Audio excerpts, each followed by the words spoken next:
Why do kids with ADHD and ADHD-like symptoms seem much more common today than in years past? I get that question very often, and one of the main things I think is contributing to that is just a general lack of movement.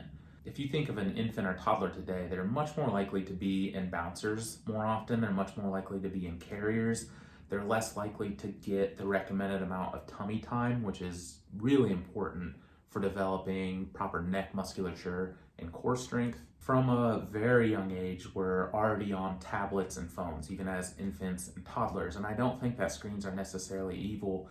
I think that we need them in today's day and age. But from 0 to 3 years old, it is the most important time for a lot of movement. Movement's what stimulates brain development.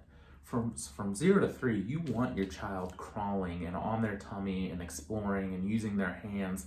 That is going to be the best possible thing for their brain. And then the next most common window is usually 3 to 6.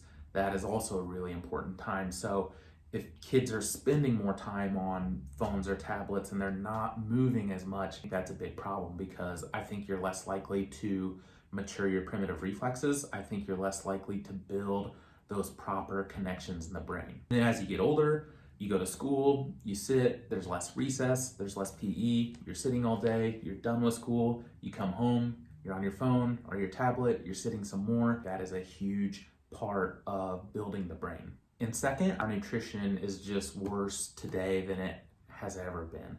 Things like gluten are much more toxic today than they were in years past. Parents are super busy. A lot of them both have jobs.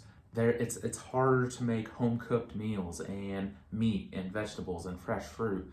You turn to more of the processed and packaged foods, the convenient foods, which over time can lead to gut inflammation, leaky gut, leaky brain.